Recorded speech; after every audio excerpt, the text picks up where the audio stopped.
Social media पर जैन समाज के सबसे लोकप्रिय जैन न्यूज़ चैनल महालक्ष्मी की ओर से आजकल परीक्षण की बात और कहते हैं कुछ अब छोड़ने की बात, उत्तम त्याग के दिन आप सभी को सादर जैन करते हैं आज की शुरुआत। त्याग और दान, थोड़ा सा फर्क है दोनों के अंदर। दान में एक परोपकारी भावना होती है, एक हाथ से दी जाता है और सामने वाले को लिया जाता है, यानी एक देता है दूसरा लेता है तो दान कहलाता है। त्याग वह होता है अपनी प्रिय वस्तु का अपने अंदर को छोड़ देना, कोई ग्रहण नहीं करता उसको, यही फ़र्क है। त्याग उत्तम और श्रेष्ठ है और दान भी उसकी एक परंपरा मानी जाती है कि कुछ लोग श्रावक त्याग के साथ मुनि लोग जो महातप करते हैं वह तो हाँ त्याग करते हैं, हम लोग दान भी कर सकते हैं, एक हमारे वह दूसरा रास्ता खुलता है। जब तक त्याग नहीं होता तब तक शुरुआत नहीं होती है। एक सांस जब छोड़ोगे तब दूसरी ग्रहण होती है। जब नीचे से मन निकलता है तब ऊपर से भोजन कर पाते हैं। जब सूरज ऊपर से बरसात होती है तो पहले नीचे से भाप बनकर जाता है, सूरज की तपिश आती है, कुछ ना कुछ दे कर जाते। हर कोई त्याग जब करोगे तभी कुछ ग्रहण कर पाओगे, ये ध्यान रखिएगा। रेस सांस सब कुछ प्रकृति का यही हिसाब है, फल देता है, वृक्ष देता है, प्रकृति देती है, सब कुछ अपना अपना त्याग करके इस मनुष्य जीवन में सब कुछ देती है। जो त्याग करता है वही ऊंचा उठता है। कहते भी है ना, दान के बारे में तुम 1 पैसा दोगे वह 10 यानी दरवाजे खुल जाते हैं। संत लोग एक घर छोड़ के आते हैं और पूरी दुनिया उनका घर बन जाती है। तुम एक चीज़ छोड़ोगे 4 चीज़ें तुम्हारे पास आएंगी। छोटी सी लक्ष्मी छोड़ते हैं तीर्थंकर, महामोक्ष लक्ष्मी उनके पास चरणों में आ जाती है, उसे ग्रहण कर लेते हैं। जब वह वधु नाम की लक्ष्मी को छोड़ के आते हैं, ये वर वधु का रिश्ता जो अजीब छूटता है, एक लक्ष्मी घर की छूट गई, महालक्ष्मी छूट गई, तिजोरी की लक्ष्मी छूट गई, तो कहते हैं परम लक्ष्मी का सौभाग्य स्वतः मिलता है। यही है हमारा उत्तम त्याग का दिन जो बताता है त्याग करना सीखो। कम से कम आज के दिन संकल्प लो, मैं कुछ ना कुछ दान करूँगा। दान भी जरूरी है कि जेब से निकाला दान कर दिया, आहार का करिए, औषधि का करिए, शिक्षा का करिए, स्वास्थ्य में दबाव का करिए, किसी भी रूप में कुछ ना कुछ दूसरे का सहयोग करिए, परोपकार करिए, सही जगह उसको लगाइए। उत्तम त्याग बहुत कुछ सिखाता है और नौ संतों की जुबानी में कुछ यही बताता है, सुनिए जरा।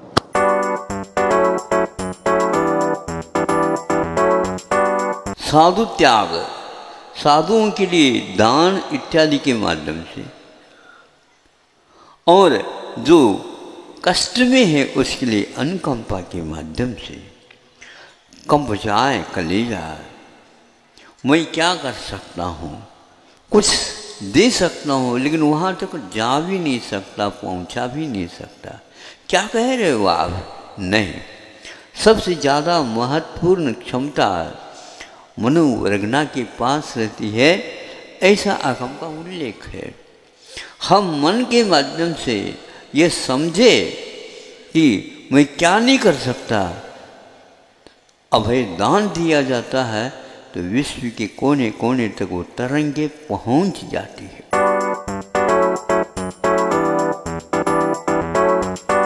धर्म है, सच में त्याग करे बिना तो लोग धर्म भी नहीं चलता।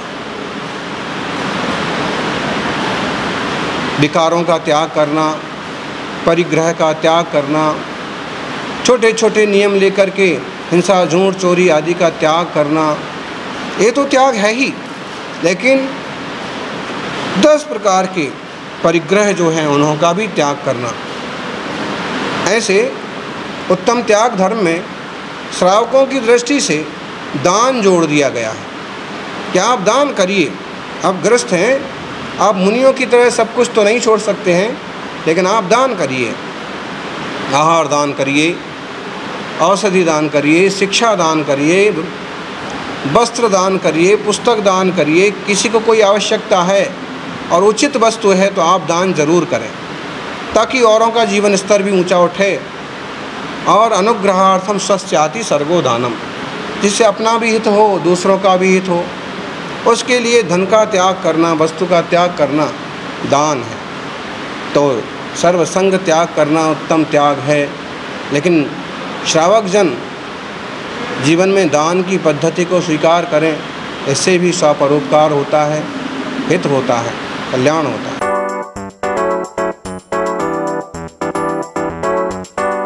पूर्ण हिंसा का त्याग जिन्हें कर लिया वे भी धर्मात्मा हैं। और 1/14 को भी हिंसा का त्याग किया चंडाल ने, तो भी वह धर्मात्मा है। संपूर्ण झूठ जिन्होंने त्याग दिया है वे भी धर्मात्मा है। एक देश झूठ त्याग दिया वो भी धर्मात्मा है। संपूर्ण चोरी और परिग्रह का त्याग किया है वे भी धर्मात्मा हैं। जिन्होंने थोड़ा भी त्याग किया है वे भी धर्मात्मा है। जिन्होंने संपूर्ण ब्रह्मचर्य व्रत ले लिया है, अखंड 18,000 शील व्रतों से युक्त हैं, वे भी धर्मात्मा है। और जिन्होंने सदार संतोष व्रत ले लिया है वे भी धर्मात्मा है। आज त्याग का धर्म बहुत जैन धर्म की विशेषता है। कितना करुणावान है, कितना दयावान है। कल तक तो लग रहा था कि जैन धर्म बहुत कठोर है, इतना कठोर कि जो अच्छा है उसको भी त्याग करा दिया, जो अच्छा है उसका भी भोजन त्याग दिया। उपवास करो, तप का अर्थ है कि अग्नि में तपा देना। बड़ा कठोर लग रहा था कल का। जैन दर्शन बहुत कठोर है, लेकिन आज उत्तम त्याग धर्म को जब चिंतन की कसौटी पर भेजा तो जैन धर्म की करुणा ऐसे ऐसे बरस रही है, ऐसे बरस रही है। जो व्यक्ति तप नहीं कर सकते, जो व्यक्ति आंख बंद नहीं कर सकते, जो व्यक्ति धन कमाना नहीं छोड़ सकते, जो व्यक्ति उपवास नहीं कर सकते, जो करने का था वो कल कह दिया। जितना तुम्हें करना हो कर लो, जितना त्याग कर सको करो, पूर्ण कर सको उपवास करो, कम कर सको अनुव्रत कर सको, नहीं कर सकते हो अनुदर तो कहा था कोई रस त्याग करके खाओ। त्याग ही त्याग।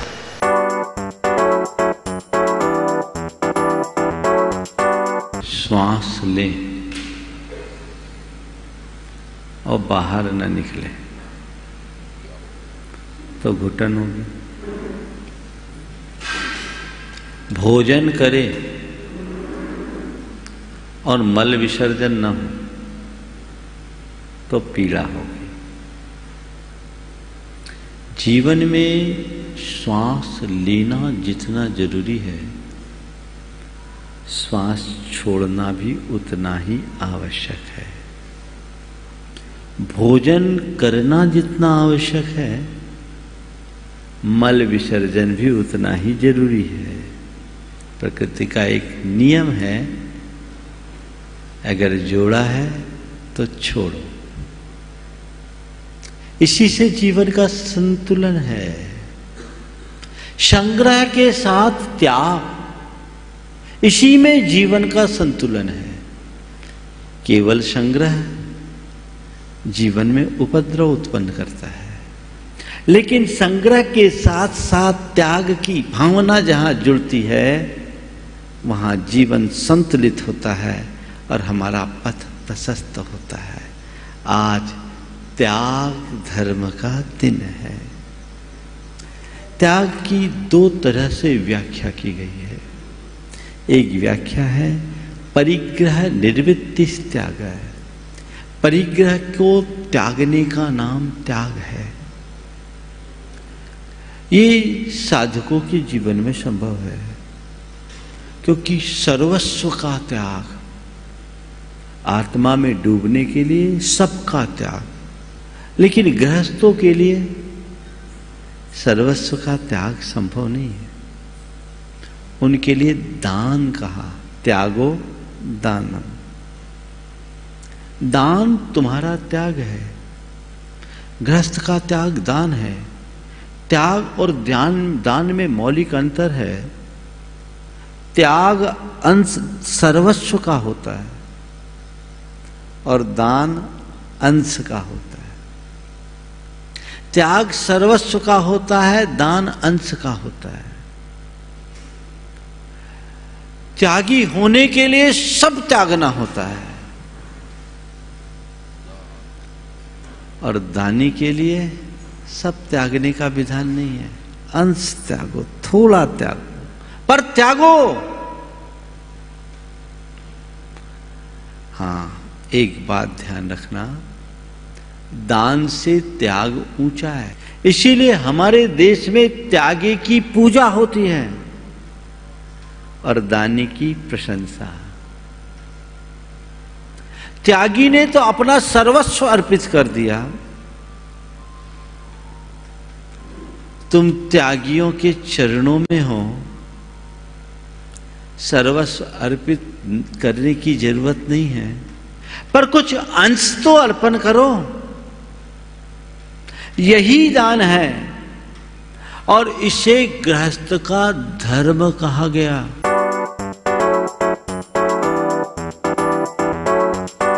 आज त्याग का धर्म है। त्याग इस वस्तु का करना है। लोगों ने यही मान रखा है कि हम खाने पीने की वस्तु का त्याग करते हैं तो वही त्याग कहलाता है। यह तो त्याग कहलाता ही है, लेकिन मेरा मानना यहाँ पर है कि खाने पीने की वस्तु के साथ साथ में इंसान को अपने अंदर जो चल रहे राग देश हैं, कसाय भाव हैं, मेरे तेरे का भाव है, इसका भी त्याग करना बहुत आवश्यक है।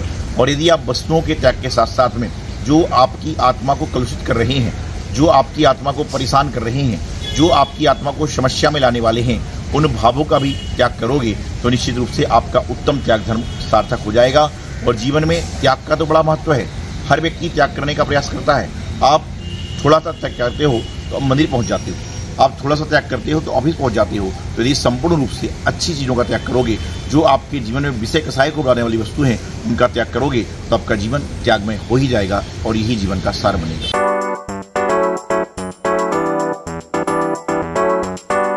जब तक हम शरीर को नहीं छोड़ते हैं तब तक हमें अगला भाव नहीं मिलता है। मृत्यु ना हो तो जन्म नहीं हो सकता है, तो मृत्यु को छोड़ते हैं तो नया जन्म होता है। ऐसे ही हम बुराइयों को छोड़ते हैं, बुराइयों को त्याग करते हैं तो हमारे अंदर अच्छाई प्रकट होती है। अच्छाई का प्रकट होना ही ये त्याग धर्म है। बुराई छूट जाती है। जैसी बुराई छूटती है, पाप छूटते हैं और क्रोध मान माया लोभ कसाई छूटती है तो हमारे अंदर आत्मा जो है सुंदर प्रकट होती है। आनंद का सरोवर झरने से झरने लग जाता है जो उत्तम त्याग धर्म को स्वीकार करता है। प्रगति की एक एक चीज त्याग करना सिखाती है। पेट का जो मल है उसका त्याग न करो तो बीमार पड़ जाओगे। गाय दूध का त्याग न करे तो गाय बीमार पड़ जाएगी। पेड़ पौधे यदि फलों का त्याग न करें, पत्तों का त्याग न करें तो नए पत्ते नहीं आएंगे, नए फल नहीं आएंगे। हर चीज त्याग पर टिकी हुई है। प्रकृति की एक एक चीज त्याग पर टिकी हुई है। तो आत्मा भी जब भगवान बने तो बिना त्याग से नहीं बन सकती है। बुराई को छोड़ना पड़ता है, पाप को छोड़ना पड़ता है, विषयों के प्रति जो आसक्ति है उसको छोड़ना पड़ता है और जो कुछ भी विकल्प हैं उन समस्त विकल्पों को छोड़ना पड़ता है। अथवा हम ये कह सकते हैं अच्छाई ग्रहण करना पड़ती है, आनंद को ग्रहण करना पड़ता है तो बुराई अपने आप छूट जाती है। त्याग धर्म जो है दान की जो है सीढ़ी पर खड़ा हुआ है। प्रथम दान है, बाद में त्याग है। त्याग की प्रथम पाठशाला दान है। इसलिए श्रावक को सबसे पहले दान कर कर के छोड़ना चाहिए। अपने पास जो भी पुण्य से प्राप्त है उसको दान कर कर के छोड़ो और एक समय ऐसा आएगा संपूर्णतः छोड़ दोगे और आप निर्विकल्प हो जाओगे और परमात्मा को प्राप्त हो जाओगे। त्याग धर्म जो है जीव को एकत्व भावना में ले जाता है। त्याग अकेला चल की राह में होता है। इस प्रकार के परिणाम को प्रकट करने वाले त्याग धर्म को आप अपनाएं।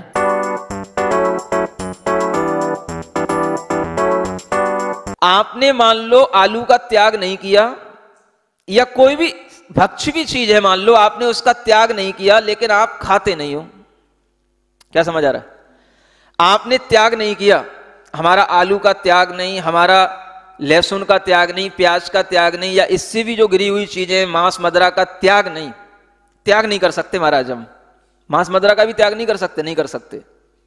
त्याग करने से तो फिर क्या होगा कि कभी कहीं वो सेवन करने में आ गया तो बहुत बड़ा पाप लग जाएगा, क्योंकि त्याग करने के बाद में वो कहीं भोगने में आ गया तो उससे भी बढ़कर के पाप होगा। समझ आ रहा ना? ये एक पढ़े लिखे आदमी का एक और बढ़ चढ़ की अज्ञानता है। ये समझ आ रहा है? एक और एक को तर्क सामने आ जाता है। मध्य मांस का त्याग करके अगर वो कहीं कभी सेवन करने में आ गया तो वह बहुत बड़ा पाप हो जाएगा, इसलिए हम उस मध्य मांस का त्याग नहीं करते हैं। ऐसे भी कई लोग हैं और इस धारणा से वो कोई नियम नहीं लेते हैं। आचार्य उनके लिए कहते हैं ये तुम्हारी बहुत बड़ी गलती है कि तुम ऐसा सोच रहे हो। मध्य मांस का जब तक आप त्याग नहीं करोगे तब तक आपके लिए उस त्याग के अनुसार आपके लिए उस चीज से दूर रहना हो नहीं पाएगा, और जब तक दूर रहना नहीं होगा तब तक आपके अंदर उसका पाप लगता रहेगा, उसका बंद होता रहेगा। समझ आ रहा है? अब जब कभी आप ये पता नहीं पड़ा, अब देखो ना, कहीं दवाई खाते हैं तो दवाई में भी कहीं कुछ होता है, एल्कोहल होता है कि कहीं कोई कुछ भी हो सकता है, तो हमारा मध्य मास का नियम बिगड़ जाएगा। समझ आ रहा है? ये भी कहना गलत बात है। जो मध्य मास का त्याग आदमी ने किया है वह उसने बुद्धिपूर्वक, एक श्रावक की बात कर रहा हूं, जो श्रावक इस तरीके से प्रारंभिक स्थिति में त्याग करता है उसका त्याग उतना ही करने के लिए कहा गया है कि पहले तू देखा देखी जो सामने स्पष्ट दिख रहा है पहले उसको खाने का त्याग कर। समझ आ रहा है? जो एल्कोहल दवाई में या होम्योपैथी में या जो बाद की चीजें हैं, ये सब बाद की बातें हैं। समझ आ रहा है? ये त्याग अलग चीज है। अगर अष्टमूल गुण भी होते हैं, उन अष्टमूल गुण में भी ये विभाजन होता है कि अष्टमूल गुण का मतलब है बड़े बड़े पाप से बचना। पहले मध्य मांस मधु का त्याग कर, जो साक्षात देखने में खाने में आ रहे हैं उनको नहीं खाना। जब इतनी बारीकी से जब तेरे में त्याग करने की भावना आएगी या इतना बारीकी से जब तेरे को त्याग होगा तो वो कहलाएगा एक प्रतिमा का व्रत। अष्टमूल गुण का निर्दोष पालन करना तब हो जाएगा जब उसमें अतिचार भी ना लगाए वो। समझ आ रहा है? इसको आचार्यों ने कहा अगर तू अतिचार भी लगा लेगा तो इसमें कोई बात नहीं है, लेकिन तेरे लिए जो बहुत बड़ा पाप हो रहा था वो बच जाएगा।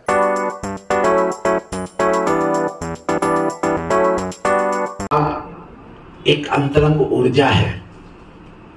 जैसे एटम बम बनता है तो अपने अंदर से इलेक्ट्रॉनों का त्याग करता है, और जैसे जैसे इलेक्ट्रॉनों का त्याग करता जाता वैसे वैसे ऊर्जा उसकी उत्पन्न होती चली जाती, और जब वो फटता है तो पूरे विश्व को भी नष्ट कर सकता है, इतनी ऊर्जा उसके अंदर हो जाती। इसी प्रकार जब व्यक्ति त्याग करता जाता त्याग करते करते जब चरम सीमा पर पहुंच जाता है तो हमारे अंदर बैठे हुए जो मिथ्यात्व आदि कर्म है उनका विस्फोट होता, और जब उनका विस्फोट होता तो हमारे अंदर की शक्ति उद्घाटित होती है, और शक्ति उद्घाटित होकर के सारा हमारा कर्म नष्ट होकर के और केवल ज्ञान रूपी सूर्य हमारे अंदर प्रकट होता है। इसलिए त्याग होना चाहिए। त्याग चातक पक्षी की तरह होना चाहिए। इसके अलावा त्याग हमारे जीवन को उन्नति की ओर ले जाता है। मैंने कल भी कहा था कि रात्रि भोजन त्याग व्यक्ति के अंदर होना चाहिए, और त्याग जिसके अंदर होता है वह महान तो होता है। यही वजह है कि त्यागी व्यक्ति,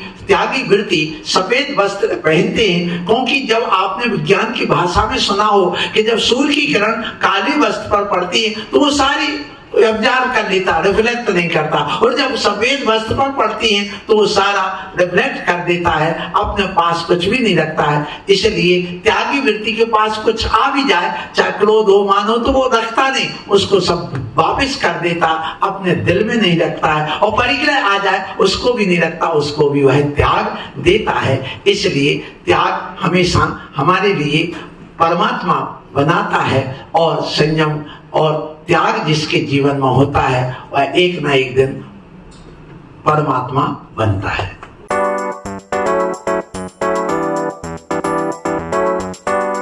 उत्तम त्याग का दिन है।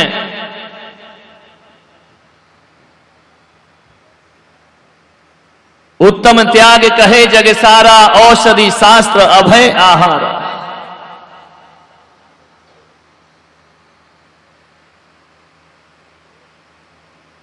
श्रमण भगवान महावीर ने संपूर्ण मानव जाति को एक संदेश दिया